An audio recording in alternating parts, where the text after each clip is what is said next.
Goeienaand almal en baie dankie dat jy ingeskakel het om na hierdie Sondag aand oordenking te luister. Kom ons gesels vanaand oor die onderwerp: gryp geleenthede wat die Here jou pad langs stuur vas.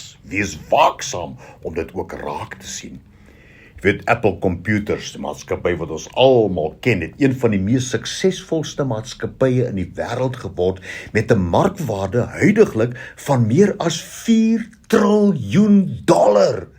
Aan die begin was dit egter 'n baie klein onderneming wat gesukkel het om 'n bestaan te maak.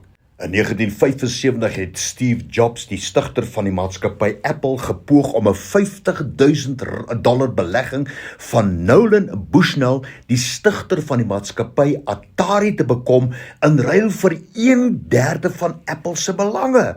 Maar Bushnell het die aanbod heeltemal van die hand gewys. 'n ander man by die naam van Ronald Wayne, een van die 3 wat gehelp het om Apple Computers te begin, het 'n 10% aandeel daarin gehad. Maar hy het ernstige finansiële bekommernisse ontwikkel oor die maatskappy se skuldlas en toekomstige lewensvatbaarheid. En as gevolg hiervan het hy in 1976 sy aandeel vir slegs $800 verkoop. En weet jy wat, vandag sou daardie 10% aandeel wat Ronald Wayne vir $800 verkoop het, ongeveer $400 miljard werd gewees het. Jy weet, geleenthede wat die Here jou pad langs stuur, moet jy benut. Anders kan dit vir jou vir altyd verlore wees. Die Here het ons aangestel om versigtig en waaksaam deur die lewe te loop en om gedurig op ons hoede te moet bly om geleenthede wat hy ons pad langs stuur te benut. Genesis 2 vers 8, hoor wat gebeur hier. Ook het die Here 'n tuin geplant in Eden en daar aan die mens wat hy geformeer het 'n plek gegee. Nou hierdie uitdrukking, 'n plek gegee, is die woord soem in Hebreëus wat beteken hy het hulle aangestel met 'n spesifieke doel. Genesis 2 vers 8 kan ons soos volg lees. Ook het die Here 'n tuin geplant in Eden en daar die mens wat hy geformeer het aangestel met 'n spesifieke doel. Maar wat was hierdie doel van die Here met die mens? Genesis 2 vers 15.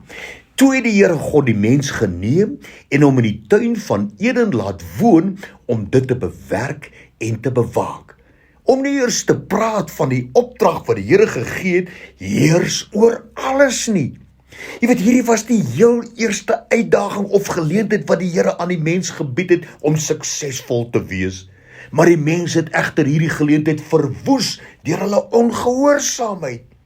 En hoor wat sê Efesiërs 5 vanaf vers 15 tot 17.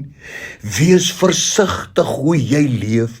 Leef jou lewe nougeset, vol moed en verwagting, maar ook doelgerig. Moenie soos oningeligte, onwyse mense leef nie, maar soos wyse, verstandige en intelligente mense. Maak gebruik van elke geleentheid wat jy het, want die dae is boos. Daarom moenie dwaas en onverstandig wees nie, maar probeer verstaan en probeer om te begryp wat die wil van die Here vir jou is. En jy weet, vandag is die enigste dag waarvan ons verseker weet ons het, en daar is geen ander belofte van 'n môre nie. Jakobus 4 vers 13 tot 15 sê dit baie duidelik vir ons. Kom nou, julle wat sê, vandag of môre sal ons na die en die stad gaan en daar 1 jaar deurbring, en julle wat nie eens weet wat môre gaan gebeur nie. Hoedanig is hierdie kortstondige en onseker lewe? Dit is soos 'n damp wat vir 'n kort tydjie verskyn en die volgende oomblik is dit weg. In plaas dat jy sê, as die Here wil en ons lewe, dan sal ons dit of dan sal ons dat doen. Kan jy sien, elke dag moet ons ons bes doen om die beste daaruit te kry, want elke geleentheid is soos die sonsopkoms. As jy te lank wag, dan is dit verby. 2 Kronieke 16 vers 9 sê weer die volgende: die Here hou noukeurig toesig oor die hele wêreld, om die wat volkome op hom vertrou, krag en wysheid te gee. Jy weet, om opmerksaam te wees vir geleenthede wat die Here jou bied. Geleenthede om ander lief te hê, om te dien en ook te help, maak jou meer effektief in al die ander dinge wat jy doen. Here, help ons om opmerksaam te wees en te bly vir elke geleentheid wat U ons pad langs stuur. Dankie daarvoor in Jesus naam. Amen.